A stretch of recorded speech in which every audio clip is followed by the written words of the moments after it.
Greetings, fellow film fans. Thanks for tuning in. My name is Mercy, and this is the Funny Pajamas YouTube channel. So, Spider-Man No Way Home hit theaters yesterday here in India, and I had a chance to go check it out. So, this here is I'm telling you straight away, spoiler-free review. Now, when I say spoiler-free, I will be limiting my spoilers to what have already been shown in the trailers. So if you haven't watched any of the trailers, I'll only be discussing stuff. If there are any spoilers, I'll only be going into stuff that has already been shown in the trailers. So if you haven't seen the trailers, be careful. What are you guys doing? Have you guys been living under a rock? So this is going to be a spoiler-free review. But before I go any further, please take some time, smash that like button, beautiful red subscribe button, become a subscriber to my channel, and of course don't forget to hit that bell icon so that you're notified every time I post something new. So with that down and out of the way, let's get straight down into it. Now we start off this movie picks up straight after where Far From Home ended, and Peter Parker has been outed as Spider-Man. So he's having to deal with the consequences and the aftermath of that, which are taking a toll on him, his family, all those around him. So he decides to go to Doctor Strange for help. Doctor Strange suggests a spell. They decide casting the spell. In the process of casting the spell gets botched, and this ends up bringing in villains from different universes, villains to Spider-Man from different universes into this current universe. And now Peter Parker needs to go through a journey of self-discovery. He needs to find out what it truly means to be Spider-Man. So that's the of this movie without giving much spoilers. I will say this movie really had me pumped. I was really excited. I tried to stay as spoiler free as possible. I heard so many rumors, theories, conspiracies, and leaks and stuff going all on the net, and I was really hyped for this movie. So I went into this movie with really high expectations. Now my one biggest fear about this movie was after seeing the cast. Of course, from the trailers we saw Jamie Foxx returning as Electro, Willem Dafoe as Green Goblin, Alfred Molina as Doc Ock, to name a few. So after seeing these, I was a little the Amazing Spider-Man 2 situation going on, that they throw everything in but the kitchen sink, and I was worried whether that would what the same shortcomings that happened the Amazing Spider-Man 2 would happen here. But I will tell you, surprisingly, and I'm very gratefully, they handled it in this movie really well. What stands out in this movie is the cast, and each one of them bring it. Now each one of the villains, I was scared that they would just have them come in, say one line of dialogue or maybe just a few clips of each of them. I was particularly scared that they do that for Willem Dafoe's Green Goblin, but I was so glad the villains was given considerable screen time and weightage. They all play a key role. They go so far as to fleshing out these characters even more. I will say standouts are Alfred Molina. Of course, who smashes it the most is Willem Dafoe as the Green Goblin. I didn't think he could go further. He could elevate it even more. But in this movie, he takes what was then the first Raimi Spider-Man movie and elevates it up even more, brings more depth, more nuance to the character. And Willem Dafoe is an amazing actor, and you can see he really does well in this. The way he brings out the character is really done well. Alfred Molina also does really well, and I was very surprised that Jamie Foxx, for me, in the Amazing Spider-Man 2, he was kind of a bit of one of the weaknesses of the film. I guess that was the way the character was written, but I like the way Jamie Foxx brought the character to life in this particular iteration. He injected a bit of his own character into it, and for which I do believe the character did benefit from. Also, he got a good deal to work with, and I thought he was an improvement compared to what he was in the Amazing Spider-Man 2 movie.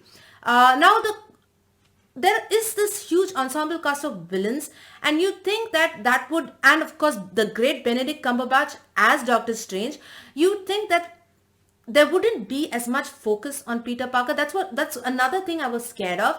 Now from the now in the Home trilogy, the one of the main things I didn't like was the first movies Homecoming and Far From Home seem to be a lot dealing with Tony Stark and his legacy and stuff. This movie was the most Peter Parker slash Spider-Man centric movie in the MCU. This by far is the best, I feel the best Spider-Man movie in the MCU. Now, I'm not sure whether I'd rank this movie above Spider-Man Into the Spider-Verse or not. I'm going to need a few more rewatches to, really get that down. But it is in the running. I would rank it high up there with Spider-Man 2 and with Spider-Man Into the Spider-Verse. It is one of the best movies. If you're going into this looking for one of the best Marvel movies ever, I'd pull my expectations down a bit. I don't think it is the best Marvel movie ever. I do believe it is one of the best Marvel movies post Endgame so far. But if you are looking for a really good Spider-Man movie, I think this movie rocks. I thought Tom Holland, he shines in this movie. This movie, he's able to bring out more. He gets really a lot of stuff that he can sink his teeth into. He really outdoes himself. This movie is wholly a Peter Parker slash Spider-Man. Focuses on this character. This is the Spider-Man movie we've been waiting for in the MCU. So I was very, very glad for that. Now, like I said, the supporting cast of villains is great, but I would like to also focus on the main cast, that is Jacob Batalon as the best friend Ned, the guy in the chair, and of course Zendaya as MJ. Now, the first movie, that is Homecoming, Zendaya didn't have much to go. She was like a pretty much a side character. She got a better role in Far From Home, but the chemistry between Zendaya and Tom Holland is so sweet in this movie. They really work well. The core of this movie is, like I said, Peter Parker and him finding himself, that he's not dependent on Stark and stuff like that. He is on his own dealing with and coming into becoming Spider-Man, not Spider-Ling or Spider-Boy or anything. He's finally coming into his own and becoming Spider-Man. And the relationship between MJ and Peter really forms a core part of this. Now, I have to say this movie, it took quite a few dark turns compared to what we have seen so far in this home trilogy of Spider-Man. This is the darkest of the three Spider-Man movies so far. And I thought it benefited from that.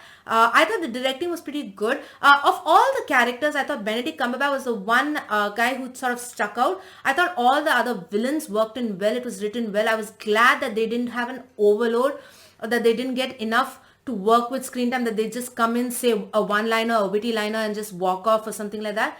Another thing to note, I love the way this movie ended. It ended really well. They tied up everything. I thought it had personally a very satisfactory ending, and I'm very, very glad for that. I was wondering how they'd fix it all and tie it into the MCU as a whole, but I thought I was pretty satisfied with what they gave me. Now, I will say I did watch this movie in a theater with a big group of people, since that's being allowed currently where I live, and I will not regret it because the theater went wild in so many parts of the movie.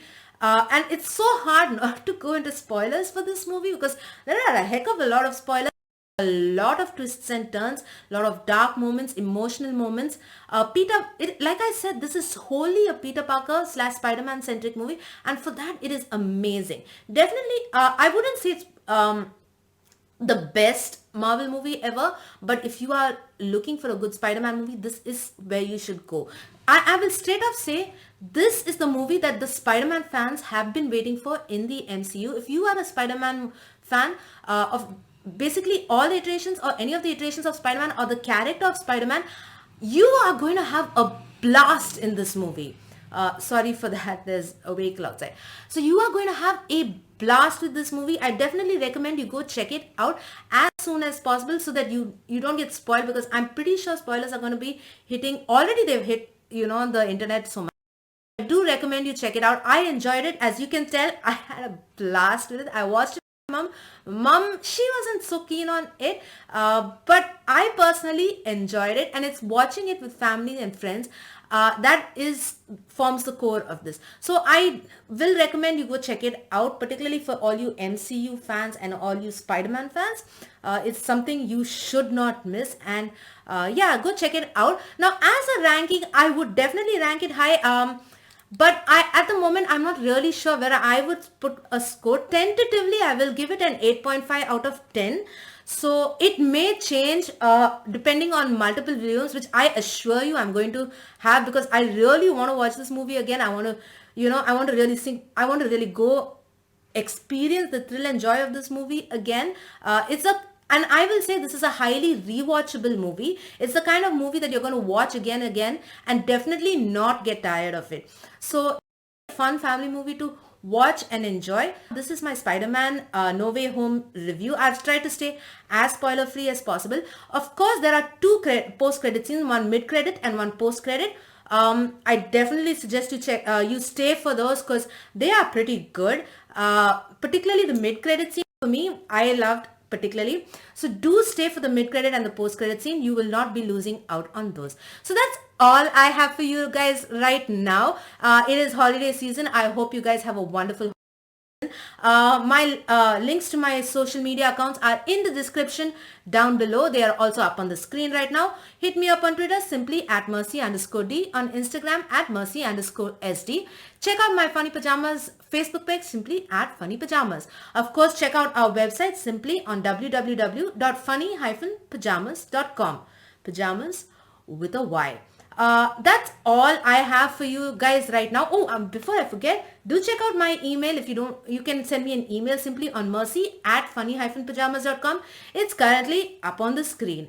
Love to hear from you guys. Hit me up in the comment section down below. Let me know what you think. Please, guys, stay clear from spoilers, but particularly for those who haven't watched this movie yet. Don't ruin it for them, guys. But let me know, have you guys had a chance to see this? Did you enjoy this as much as I did? Because I had a blast. And I saw it in the theater packed with people. I know safety precautions have been lifted to a bit here where I live.